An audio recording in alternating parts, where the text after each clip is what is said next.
Hey everyone, welcome. My name is Marilyn Shannon, and I welcome you today to the Breaking Free Show. I've been away on traveling on business for the last few weeks, so I haven't been here, but I am so happy to be back. And we have come back with a full show today. So we're going to introduce everyone in a moment. But I've been on some wonderful adventures, and I'm going to want to share that with you at some point. Maybe not today, but coming up because it's been fun and extraordinary, and you never know what you're going to get when you ask. So I'll leave you with that. And so before I go on, Amnon, Hello. wake up, Amnon. What you doing over there? I am trying to fix the He's Facebook okay. Oh, you are? All right. So Amnon is busy being video. our producer over there, which is good. So he can do anything he wants. So I'm happy for that. So today's show is going to be very interesting. Chris, who works with me, and I have been working on this show for a while, putting it together, and we love bringing you different ideas, things to ponder, things that you might want to, I don't know, do yourself. We love to bring you new ideas, technology, philosophy, what anything, just to open it up and to put a burst in your life and to say, okay, look, they're doing this over here. Maybe you want to think about it, or maybe that over there gives you an idea to do something. And so it's interesting because we get to learn and we get to kind of grow our ideas together, and we get to ponder and we get to have fun and have adventures as well. And so it's really going to be a fun show. So today I want to introduce you to my guests, Chris, Joe, and Amy. And I'm going to ask each and every one of them to tell you who they are and what they do, because today we're going to be talking about eco-villages and what that means. And it means a lot. So let's start with Amy. Amy, welcome to the show. Hi, thanks. Welcome. So tell everybody what you do and who you are. Okay, I'm a professor of psychology at North Carolina State University, and I've been teaching there for, well, my children say since the Stone Ages, so it's been a while.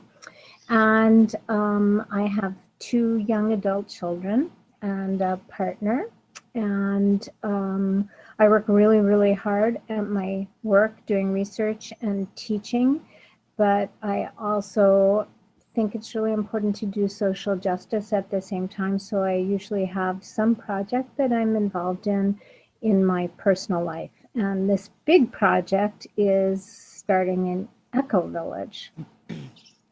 So that's not a temporary project, is it? No, no. No. And I've had to add in sort of side projects because that is such a big project. And other things come up that I think are important to either protest or try to effect change. So, yeah, so I work pretty hard outside of my work as Right. well. Well, good. Well, we're going to hear all about it. And so, Joe, what about you? Thank you, Amy. Joe, what about you? What do you do and who are you? Yeah, hi, Marilyn. Thanks for having us on the show today. I am a professor of philosophy at UNC Greensboro, and I also am trained as a facilitator and a consultant for cooperative groups. So I do some work consulting and helping groups develop their cooperative governance systems and also work on issues of conflict. I live in Chapel Hill with my wife and 15-year-old daughter, and I like to grow sweet potatoes in the community garden here in our neighborhood. And I also have been part of this Ecovillage project called Hartsmill for about 3.5 years. Fabulous. I love everything that you're all saying. Chris, what about you? Well, I'm the lone non-professor here, so You and me um, both. right? Okay, so what I'm doing now currently is I have a small renovation company, but what I do for work is, by no means what defines me as a person. It's just, what I've chosen as a way to make money. In my life, I've done everything from being a fine artist to being a raw food chef, a raw food vegan chef. I've gone through many phases in my life. Right now, I've settled into the construction renovation business with the intention to transition to more of a natural building. Okay. But at the moment, I'm currently in traditional or quote unquote traditional construction. Mhm. Um, and I've been actually the past 10 years or so, I've been living in Montreal in Canada. So I'm just now back into the country. And I discovered Hartsmill here, and I've been involved with them for about 2 months now, I guess. And it's been sort of my dream to live in a community um, like this for well over a decade. So it's exciting for me to find a group that's at this stage in their development, because not many people actually get to you know, the physical manifestation of that work. You know, a lot of people, it's always theoretical. So they're actually like, they've purchased the land and they're getting to the actual work. So it's really exciting. And thank you. You know, you each said such great things and different things, but it really is, it's interesting because all through life, sometimes we have these dreams and we don't know how to kind of dream them into fruition. So today we're going to talk about something that a lot of people probably, you know, might sit back and say, God, I wish it was like this. And today we're going to paint a picture and show you how that actually happens. So I just want to remind everybody to please feel free to call in anytime you like at 919-518-9773. Anytime you have a question, a comment, maybe a personal story about what we're sharing, please feel free to do that. Or you can come in at computers, that's plural, the number 2K voice, that's on Skype when you like, and as well as we have a chat. And you can put your name in there if you want, your nickname, whatever, and you can comment and ask questions and engage in there. It's under the video. So we want you to. This is how we do things, by connecting and communicating together. So Amy, tell us what an eco-village is. So I think there are many definitions of eco-villages. Ours, we have a particular vision, and that is that we want to live in justice and harmony with each other and the land. And I think that is the key vision. And that involves living more simply, but not, so I have to be careful when I say that, because people sometimes think that means having absolutely nothing. It just means living more simply, sort of streamlining one's life, living more sustainably, thinking about where products come from, trying to make more of our own things, but it's not a fundamentalism about it. And trying to reduce our fossil print, our footprint on the land. So I guess I would say those are the key points, but Joe and Christopher are also going to have ideas about what an eco-village means to them. Yes, because, you know, it's interesting because, of course, it's going to mean something different to everybody. Yeah. You know, everybody wants something different from something, and people want to give something back that's different. So that's what makes such a lovely community. So what about you, Joe? What's your definition? Well, I'm looking at a definition from the executive director of the Global Ecovillage Network, and she defined ecovillages as communities that are consciously designed through participatory processes in all 4 dimensions of sustainability. And the goal there is to regenerate our social and our natural environments. So a couple things in that definition that speak to me: the participatory process, or what I would call cooperative or collaborative processes of people coming together and choosing how they want to live and creating what they want to, how they want to live together. And also the notion of regeneration, of recognizing that both our social and our natural environments have been damaged through a lot of the conventional ways of living that we see in the world, especially in the West. One of those might be the effect of climate change and global warming, but also you know, the destruction of land and ecosystems, and also the impact on people's, I think, you know, psyches and emotional well-being to live in an economy and a society like ours here in the United States, which is very competitive and hyper-individualistic, and where we tend to lose our connection to an extended family, extended community that, you know, human beings for hundreds of thousands of years, you know, we have evolved and developed, I believe, as communal creatures and social creatures. But we here in the United States and in the West we tend to live in economies and societies which put pressure on us to be more individualistic and more isolated from each other. And I think that has a lot of negative consequences on our health, our mental health, and our physical health. So trying to heal some of that damage socially and ecologically, those are some of the goals that brought me into this project of creating an eco-village. And I'm going to ask Chris the same question, but just Joe, I just want to ask you, so do you, based on what you just said, it seems like timing now, it seems like this would become more popular, this idea, this philosophy. Would you say that's true? Yeah, I think on the one hand, there's a great need for it. It's almost becoming necessary to start thinking about how do we build communities that are cooperative and sustainable and resilient, that can face the challenges that we're going to be facing economically, environmentally, but also that really feed people and help us meet our needs as human beings more successfully. I think our current economy is great at the material level and the technological level. Right here we are online having this wonderful conversation, and that's made possible through our technology. But that's not the only dimension of life that's important to us as human beings. So where are we getting meaning? Where are we getting connection? A lot of us, have grown up in a society that's disconnected from the natural world. So I think there's deep needs in a lot of us to reconnect with the natural environment and also to reconnect with each other and figure out how to live together cooperatively and sustainably. Perfect. Thank you. I could go on and on and on, but I'm going to ask Chris to chime in a little. So Chris, or a lot. Chris, so you tell us, what's your definition?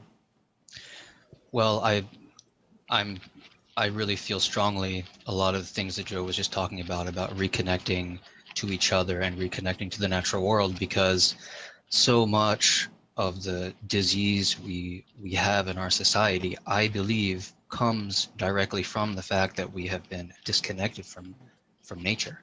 We are no longer living in accordance to our nature. We are just disconnected from nature. And so by reconnecting to that, we will actually be reestablishing healthy patterns in our lives, and we can live healthy, productive, and happy lives. For me, an eco-village, I really think of it as an ecological village. So it's, I wrote down something here. I said it's a grassroots way of building the society that we truly believe in. So,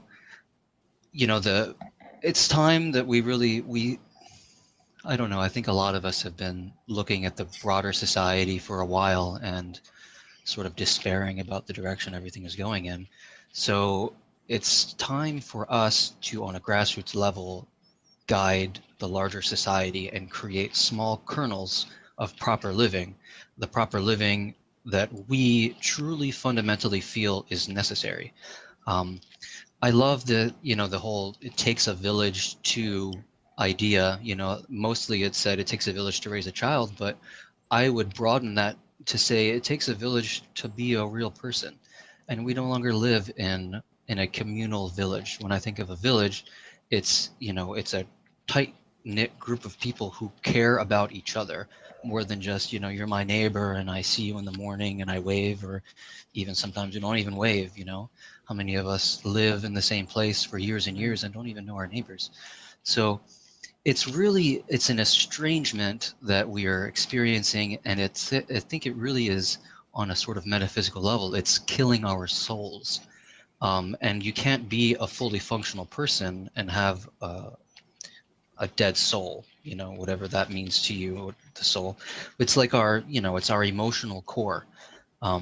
And what Joe said, we are communal creatures, so we need that communal interrelating in order to be a fully functional person.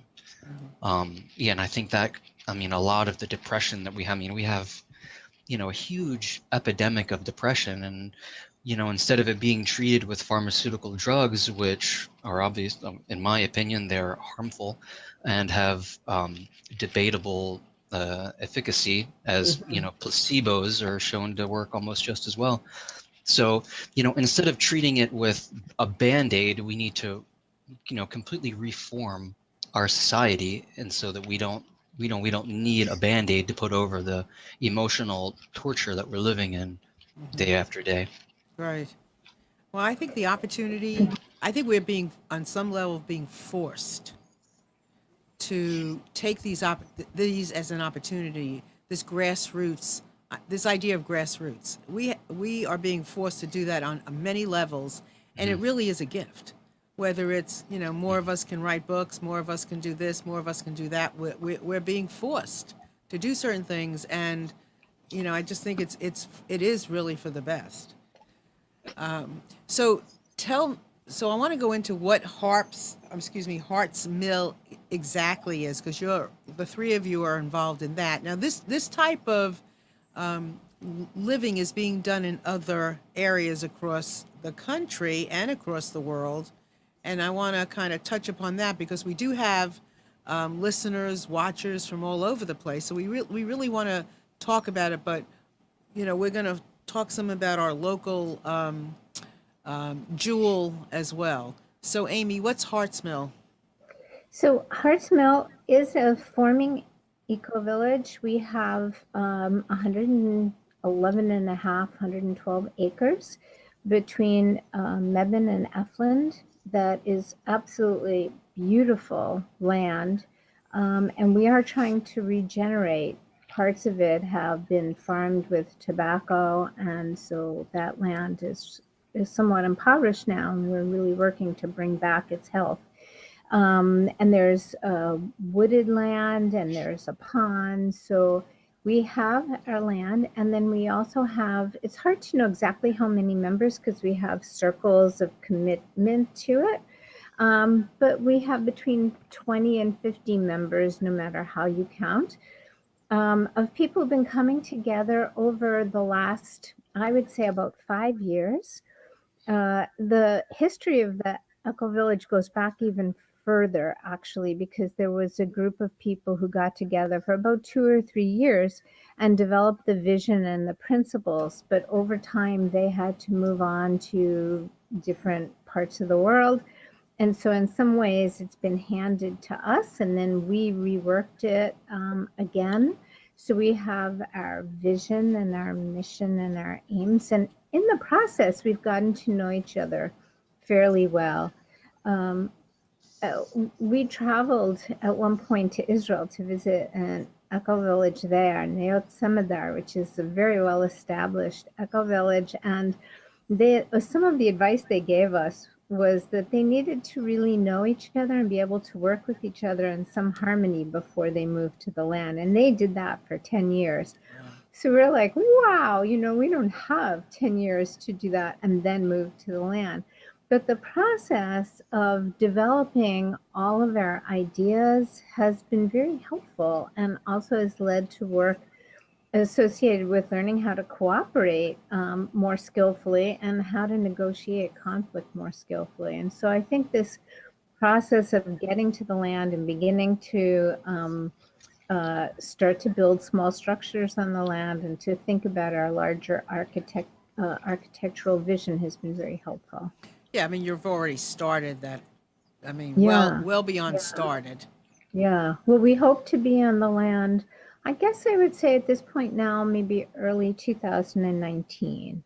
Maybe sooner, but probably 2019. Yeah, so we'll get into what that's going to look like too, because I'm curious what the facility will look like. Sure. Yeah, sure. that's wonderful.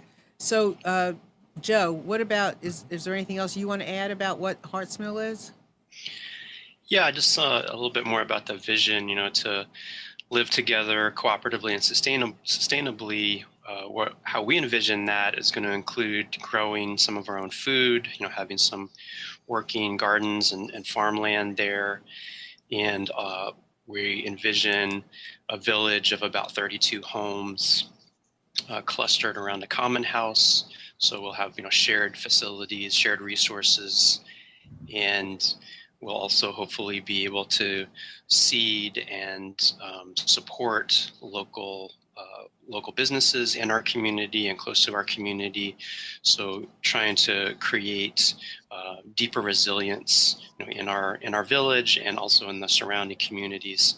And another value for me that's appealing is the idea of renewable energy. So we do have permission from the county to have a moderately sized solar array. And so, I'm looking forward to being able to generate some of our own energy on site in a more renewable and sustainable way. Interesting.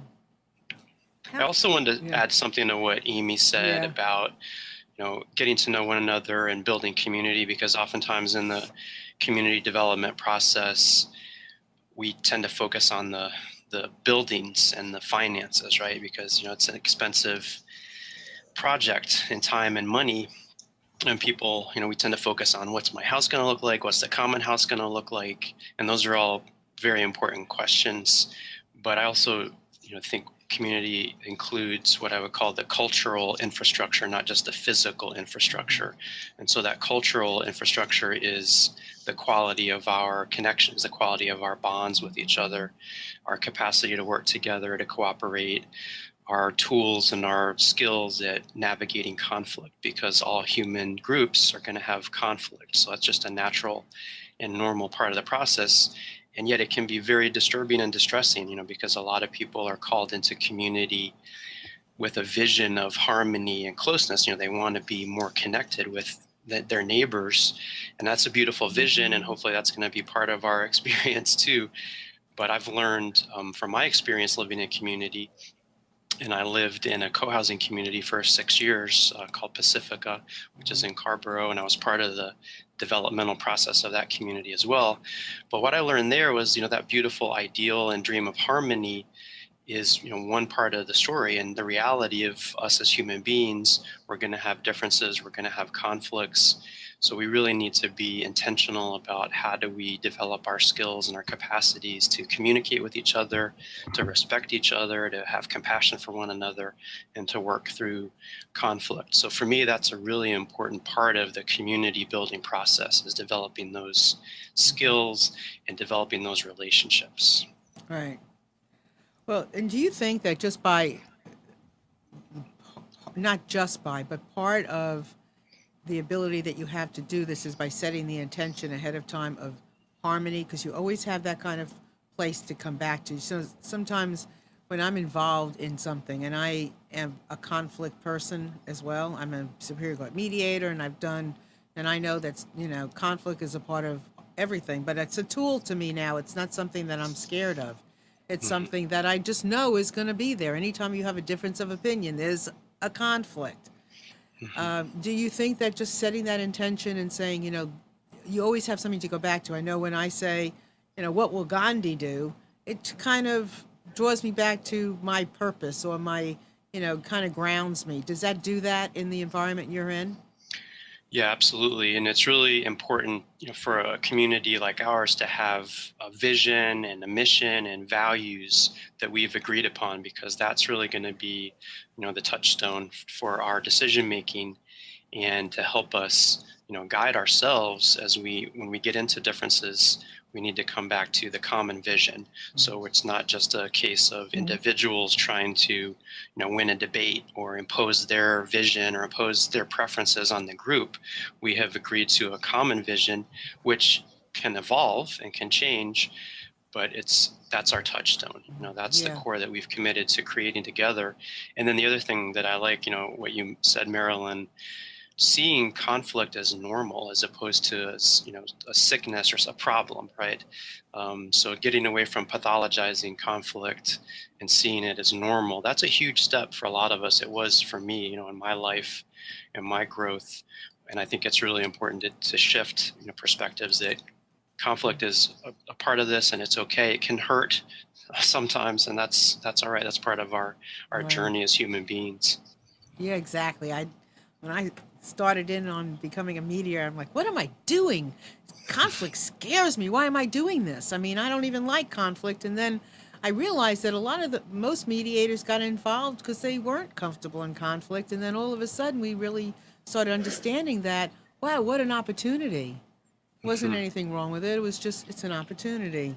So Joe, thank you for expressing yourself so well. I mean, this is really, I could sit with the three of you all day long and talk. So So Joe, what are you gonna? I mean, sorry, Chris, what are you gonna add? Well, I'd like to first of all go back briefly to something that you said, which I thought was very pertinent before this segment, which was that it's a gift that we're being forced to do this grassroots work. Um, I'm sorry if I'm shifting the conversation slightly, but I'll come back. That it's important for us to become fully autonomous people, that we Yes. become individual leaders in our own lives, and to unmake or deconstruct the conditioning that society has imposed upon us through the public school system and other ways, which have made us look to an external authority, and it's made us all followers. So we become sort of passive participants in the direction that our world and more personally in our own lives are even taking. So it's really important that we become our own external authority, if that makes any sense. So we become an internal authority rather than looking for an external authority. And anything that we do that can help us along that path, I feel is an incredibly important thing. And Hartsmill is really, in my mind, doing a lot of work with this. So some things about Hartsmill that have really sort of touched me, apart from just we want to live ecologically on the land, sustainably. We want to raise our own food. We want to have sustainable energy sources. All of these things have sort of become more or less universal for people who want to do this. But as Joe was touching on, a community is not the physical manifestation of what you're surrounded by, but rather the interpersonal communications. Because, right, in our society, we, just to go back to this, the thing about conflict and how we deal with it, like what do we do in our society when we have a conflict with someone? Most of us, we call the police, right? I'm having a conflict with you, so I'm going to call it, in extreme situations. But we actually just had a very interesting workshop called Restorative Circles. And it's basically, the idea is to create our own internal justice system. And we talked a lot about conflict, and we sort of redefined conflict to be the energy provided by ourselves. So it's a self-generated energy that we feel within ourselves in order to help us move through an obstacle or just a tough place in the world, So we do this thing, right? And I'm getting metaphysical here, but I do that. That's all right. You can do. This is a safe space for that. You can do that here. Great. So we do this thing where we feel something and then we put a label onto it, right? So we feel this energy and it makes us uncomfortable. So we say, oh God, I don't like this feeling. So we've instantly A, judged it, and B, turned it into something that it's not. So if we just redefine how we look at certain aspects of life, you can really take our power back and again become sort of our own internal authority rather than sort of being victimized by events in the world and by these things that we're feeling. Right. Well, let me just say to you, that is how we started the show 6 years ago. It's going to be 6 years, 5 years, based on that premise. That's Excellent. where Breaking Free came from. So because of exactly what you're saying and what you've all said, we wanted to help people become free from things that they don't have to not be free from. I mean, things that they can be free from, that we have, for some reason, think that somebody or something that gets to control us for whatever reason, and that we don't have to do that. That's why we bring all these different ideas into the scope of things so that people can see and make their own decisions to break free. That's exactly what you said. That's exactly why we're here. Can I We're add in the to right place. Yeah, go ahead, Amy. Absolutely. So one thing I just want to really emphasize about conflict that I think has been very powerful for me in this process, and we're using a governance process called sociocracy, which has been very helpful in having transparency and equal voices, and not just equal voices, but also recognizing people's different skills. And it's also very efficient. I think it's way more efficient than consensus as a governance strategy. But in the process, and of course, we've had quite a number of I don't even want to call them exactly conflicts, but certainly areas where we had to negotiate quite heavily. Um, what is so amazing to me is when I came out of my family of origin, we had plenty of conflict, and given my particular culture, a lot of shouting and gesticulation. I'm even using my hands now, even though you can't maybe see them. And definitely screaming loud enough for the neighbors to hear. But what was happening, and I don't have a problem with the shouting so much as the rote of what would happen. One person would assert something, another person would assert something, and there was no give and no shifting of the ideas. And what I've really seen in these conflicts is the opportunity for dialogue and to create something that is new, that neither party necessarily came into having a clear vision that is the final vision.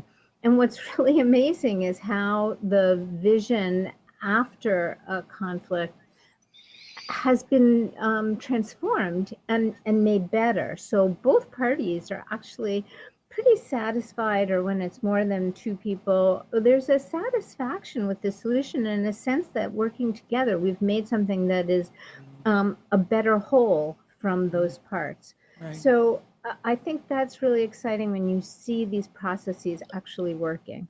So I wanted to say that. And then the other thing I just wanted to mention about the membership, many intentional communities really want to have a group more alike, because that reduces conflict. Or there may be a community of people who want to age together, or there may be a group of people who are arts and craftsy in their particular set. Hartsmill, I think, is distinctive in that we want to have young people and middle-aged people and older people, and our population now is of members includes people in their 20s through into their late 70s. So we have really a range of age. And we also want to have people who bring different backgrounds. So we don't want to be all professors or all construction people or all ecologically, totally skilled in farming. We do definitely want those skills, but we need to have diverse skills, and we know that. And then also we want to have people who bring diverse backgrounds, either from different countries or different ethnic backgrounds, or really bring different life experiences with them. So in some sense, we're actually wanting greater heterogeneity because we see all of these parts bringing more and enhancing each other's lives by our life experiences. And in so doing, we also, because all of the countries in the world are pretty heterogeneous, actually, we have to learn how to deal with all of our varied goals, ideas, and life experiences. So we do want to be a model and bring lots of people into our community, passing through to see some of the ways in which we can live together more harmoniously. Right. Well, I definitely appreciated that when I looked at your website, and I could see who some of you were. And it is, I mean, how can you create something like this when it isn't diverse and a hologram of the entire of the world community? I mean, it has to be that way, otherwise it can't be any way. Right.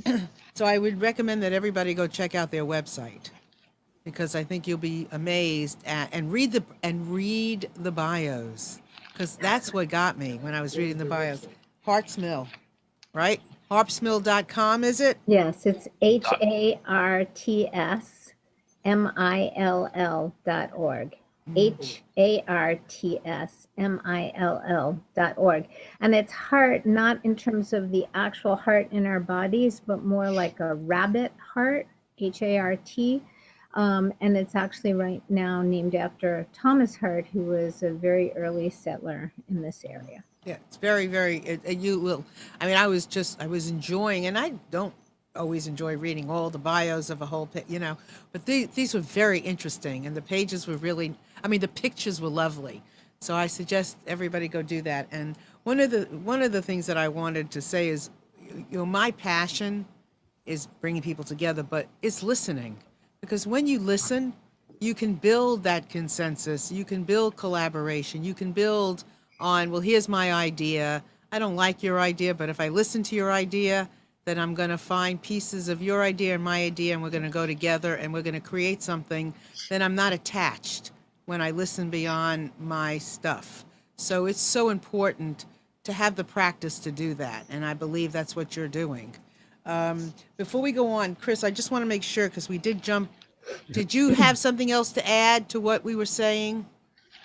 Well, I'd love to sort of extrapolate on a couple of things that I just heard. What Amy was saying about wanting to have greater heterogeneity, I think that's just a fantastic idea in general in the age that we're living in with, we've all been taught to demonize the quote unquote other, right? So, and right now the other for us is Muslims, or the entire religion of Islam, Syrian refugees. So the things that we don't understand, or which aren't like us, we've been sort of taught, to fear them and to even to hate them. So what we're doing in creating a more heterogeneous group is sort of a balm to that. And to something that you just were talking about listening, is I had an experience, just a very brief story. I had an experience when I was younger.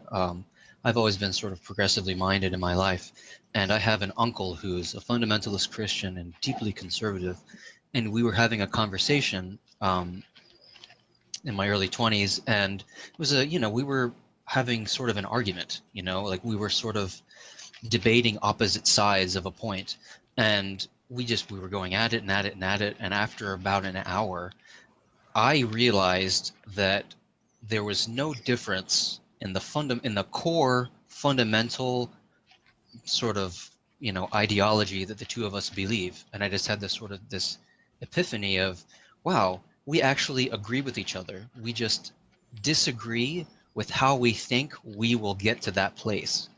So I think that is, it's such a powerful thing that, we live in this, highly divided society of Republican, Democrat, progressive, conservative, and that if we could all just sort of understand that we all really want the same things, That's right. If we could just get past the rhetoric and the dogma that's been imposed on these two opposing sides, Yes. the whole, I think of it quite often, the divide and conquer sort of philosophy that has been perpetrated on mankind since forever, So you get two sides of whatever fighting with each other, Right. and then they're distracted from looking at, well, what are the actual causes? Exactly. Like, Oh my God, I'm about to jump out of my skin.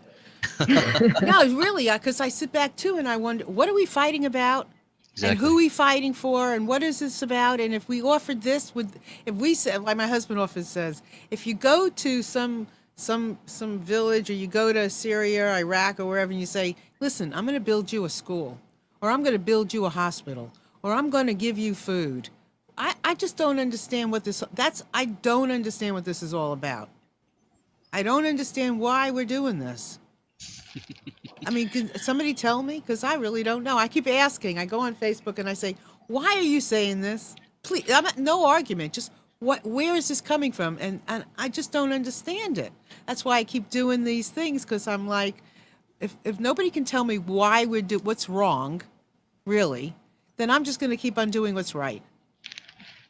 Well, here's the thing, right? We live in a society where our government is not honest about their true intentions of things, right? So we Right. have these sort of manufactured ideas of what what we're really doing there, and when you really stop to look at them and think about them, they really don't make any sense. Right. And so you get to the place where you are like, why are we really doing this? And all anyone can tell you are the things which the talking heads on the television have been spewing, all of Right. the misinformation and the lies and the half truths. And what we're really doing over there is, I mean, it's sort of anyone's guess. Right? Right. I mean, we can make suppositions, we can sort of theorize, but the only people who really know are the people who are way up at the top of the totem pole making these decisions. And it might be about oil, it might be about some people believe it's about uh, the sort of nationalized banking system, which many companies or not countries have. The Mhm. Federal Reserve System, and it's the economic sort of. I don't know if I want to call it terrorism, but the IMF, which sort of gives loans to company or to countries, and then demands crazy austerity methods Mhm. from them afterwards, which is what happened in Greece. And the austerity only like deepens the depression, the economic depression that they're in. So we live in a time where everything that we're being told is not right, and we can start to see that it's not right because we have more access to information than we ever have before, because of the internet. So we can look outside, but really it's all Well, incredibly it confusing. is. And Chris, let me interrupt you a second. So this is Sure, the go ahead. issue because some people don't know what to believe, right? Right. Even if if they know it's not right, well, nobody's right. Or if they know it's not, somebody's lying, well, everybody lies. So nobody really knows what the good. Not I shouldn't say nobody. There are people who just don't know what good can look like, and that's where you three come in. That's where I'd like to say me and the people that I'm connected with. That's where we come in because we want to show how the good can be and how you can really have that. I mean, I'm doing a series of books, and the name of my series is In Just One Afternoon. And the first one I just did, and it's out, is called In Just One Afternoon, Listening into the Hearts of Men. So I interviewed 22 men about their life stories, their secrets, their this, their that's, and they show how, their goodness, how they've traveled through life, and how it didn't always look so good, but how they've worked on their stuff. And now this is how they're living a life as a parent, as a this, as a that. And then I'm doing twins and millennials because I want to show different groups of people to their core so that we can better understand each other, right? So that when we better understand what somebody goes through that's going through a divorce, that, God knows what somebody does when they leave a family or they leave their children because they're dying inside. And this is what they do. I want to show this. That's why I do the show. That's why you're doing what you're doing, and it's important. And so we have to keep doing this and shining a light. And so, I appreciate everything you're saying. And there is a question on the chat that I'd like to ask you as we go forward. So, and this is from Chris, and she says, would Amy and Joe and Chris agree that Hartsmill includes a combination between I can't even say it. Sociocracy, I know, I always get stuck on those things. Sociocracy and permaculture. Permaculture is the philosophy of working with rather than against nature, of protected and thoughtful observation rather than protracted and thoughtless labor. Is that what you work on? Yeah, I would say yes to that question. That and what Amy said earlier about sociocracy as our governance system, and I see sociocracy as part of consensus or a cousin to consensus. So it's a collaborative governance system. So trying to create harmony among ourselves and how we live and how we make decisions together. And then the permaculture side of things is how we relate to the land and the ecosystems and the plants and animals around us. And can we, with intention and knowledge and wisdom, create a living environment that provides food for us and maybe energy, but also beauty, and also preserves a lot of the land for plants and animals. So is this a hard, I don't want to say a hard sell, but sharing Hartsmill, is it a hard sharing? Are people believe that this is possible, or is it so unbelievable in some regard that it's more difficult? Joe? Well, yeah, I think, seeing is believing, similar to what you were saying earlier, shining the light. People, we're mammals, we're primates, monkey see, monkey do, right? So if we can see alternatives, we might try them out. But if we don't see alternative ways of living, we have a very narrow vision of what's possible for ourselves. So there's a challenge of getting people to see, right? They can look at something, but they may not be able to see it really. But building an intentional community that's cooperative and sustainable, for me, it's part of our mission of being an educational model and being one example of how we might live together. Not the only example, or not necessarily the best example, but one example of how we might do that together. So, Amy, like how many of these eco-villages are across the country and the world? Do you know that? Gosh, I don't know, and it might be that Christopher or Joe will know, Okay. but we have there's a couple in North Carolina, more west from us, and then I think there must be at least a few in every state, and then depending on the country, there are actually quite numerous, or less common, Okay. but they're all around the world All now. right. So I have one more question for you, Amy, before I go back to Joe and Chris. So obviously we know about co-housing. Yeah. A lot of us do. We know about kibbutzes. A lot of people do, and different intentional communities. Is the emotional part of this and living in collaboration and all that, is that what makes this different?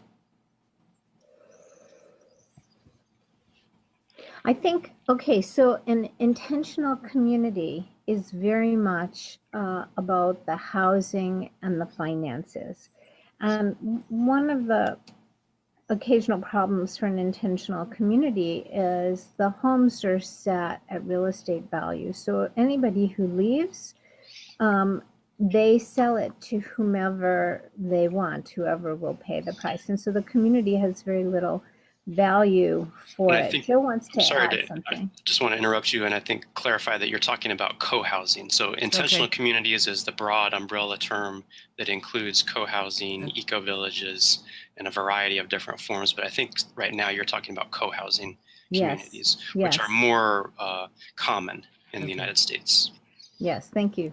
So in the co-housing, there's very little control in the community for who moves in. And so people will say, oh yeah, I want to be in co-housing, but they really want to do whatever they want. And so that is something quite different than an eco-village. And I think also a kibbutz. So yes, I would say emotion is a key piece because we care what each other thinks and feels, but attuned to that.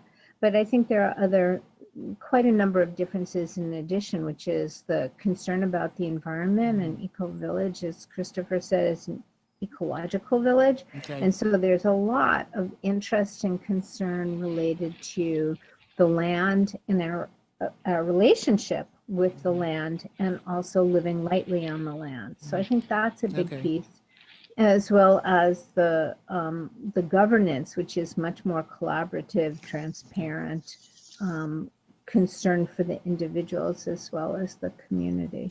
Sounds like there's a balance, so to speak, within the eco villages. That everything matters. Yes, it's not just everything living. does matter. Yeah, everything matters. It's not just communal living. It's not just eating off the land. It's like everything matters. Yeah, the community is like a living entity, and each piece affects each other piece. It's a whole, and it's a complex whole. Yeah, it's really sounds juicy and beautiful. Joe, what what's the next piece you want to add to what we haven't already chatted about? I think I want to throw in the mix, this quote that I've been pondering for a few months now. It's from a book called Sitting in the Fire by Arnold Mindell, who's a facilitator and he's a psychologist and a trainer. But anyway, this book is about conflict, and there's a quote there where he says, "Community is the worst problem you will ever have, and also your most sacred teacher." Right. And so for me, that's a really profound statement that, I want to grow, I want to learn. And for me, community is a process of personal transformation. It brings up so many challenges and so many dreams and possibilities. So it's a mix of a beautiful inspiration and really difficult challenges, working together and trying to make decisions Right. together and trying to get financing, to build an Right. Ecovillage. So it's both and. It's this paradox, it's this amazing paradox. And I didn't really understand that when I first moved into Pacifica co-housing community, that for me, this journey was a journey of personal transformation. But while I was there, I realized it. And I realized, oh yeah, this is about personal transformation, and it's going to go better if I'm aware of that, Right. if I'm intentional about that, and I commit myself to that. Even though I get discouraged and it can be hard sometimes, this is my most sacred teacher, this community building process. I was telling somebody earlier, I'm the founder of a networking organization for women, and I was having an issue with a couple of people that are doing some things together. They're in a partnership. And I'm like, well, it's the greatest lesson, and it's it's just like what you're saying. And I was just having this conversation earlier today about how wonderful and an opportunity it is, because it does teach us, to look at ourselves and the bigger picture, and so that's exactly true. I mean, you can't do it without that, can you? You have I to don't be think you can willing. do it well. No. What'd you Yeah. say? Go ahead. Say that again. I don't think you can do it well. No. Yeah. No, you can't. Without that openness and that awareness. Exactly. I mean, yes. Some days I wake up being the founder of this organization, and I'm like, oh my God, another day with this. And then other days I wake up and go, yes. And of course, it's teaching me how to do all kinds of things. Speak up, Yeah. be quiet, do this, don't do this, all those things. So thank you for that. And what about you, Chris? Well, to go back briefly to something you had asked earlier, is it unbelievable to people to live in this way?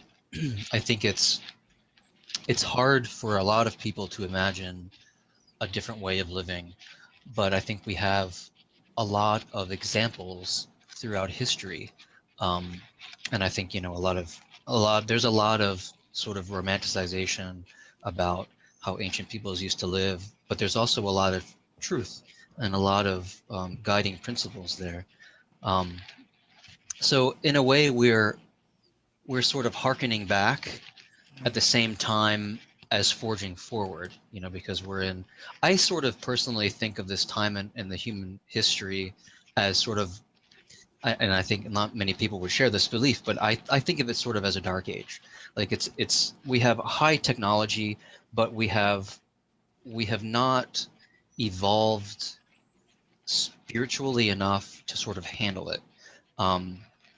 So I think that's what we're doing right now, is we're sort of evolving interpersonally, spiritually, if you will, to sort of catch up to where we've sort of run ahead technologically, because we've left behind a lot of what makes us human.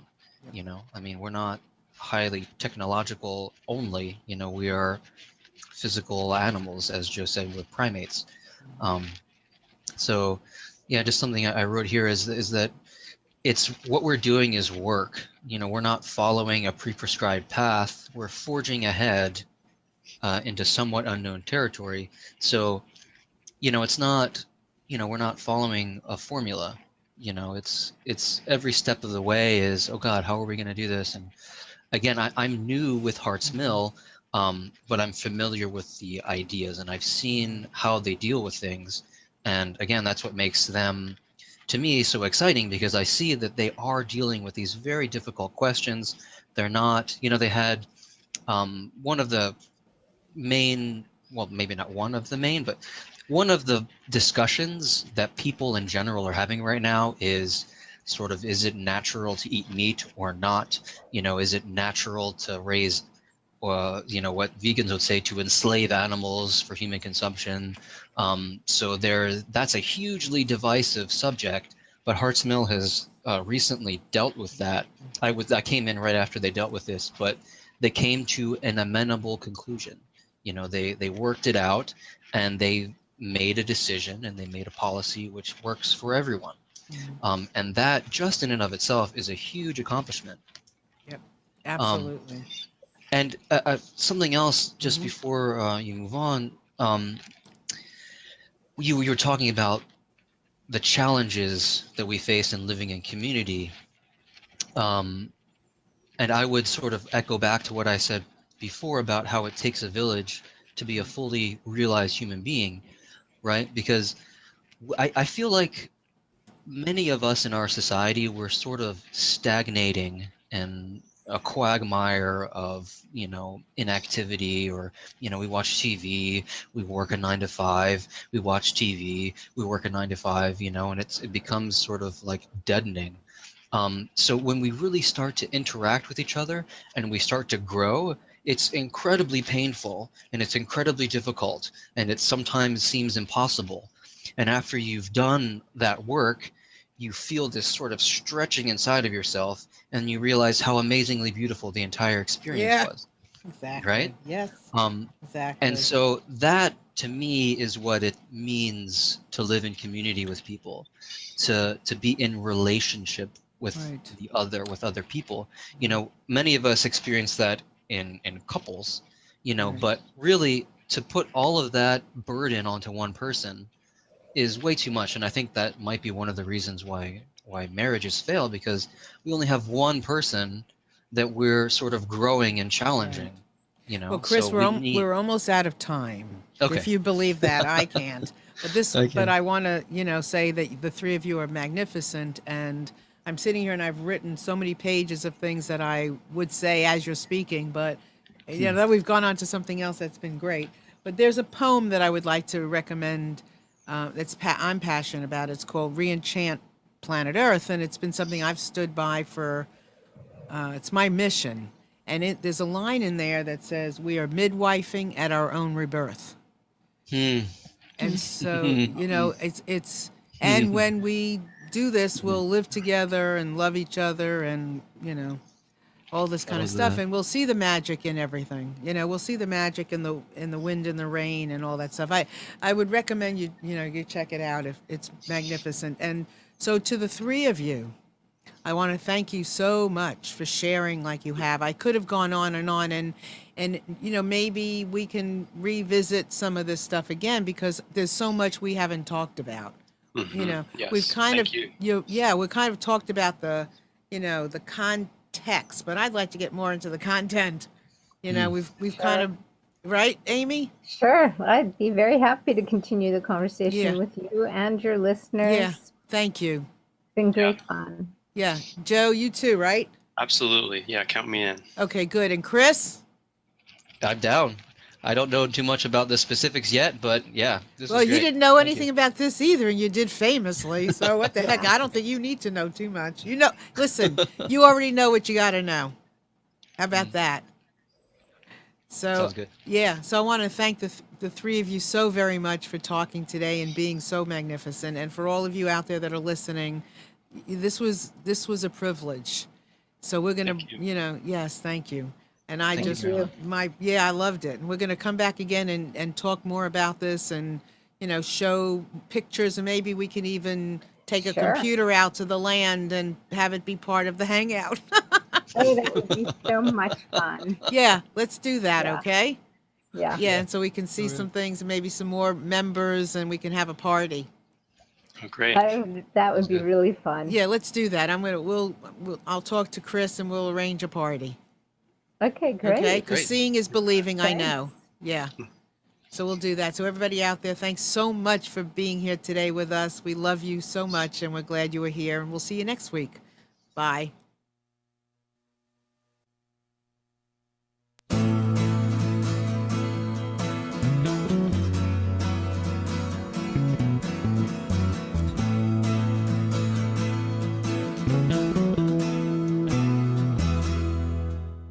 You are tuned to the Nissan Communications Network. If you tuned in too late, you can always watch each program in its entirety or download an MP3 audio file of it in the archives section at nissancommunications.com. Don't forget to subscribe to our YouTube channel, follow us on Twitter, and like us on Facebook. Sponsored by Telestream's Wirecast software, StreamingGear.com, Carolina Apparel, and DeltaForce.net.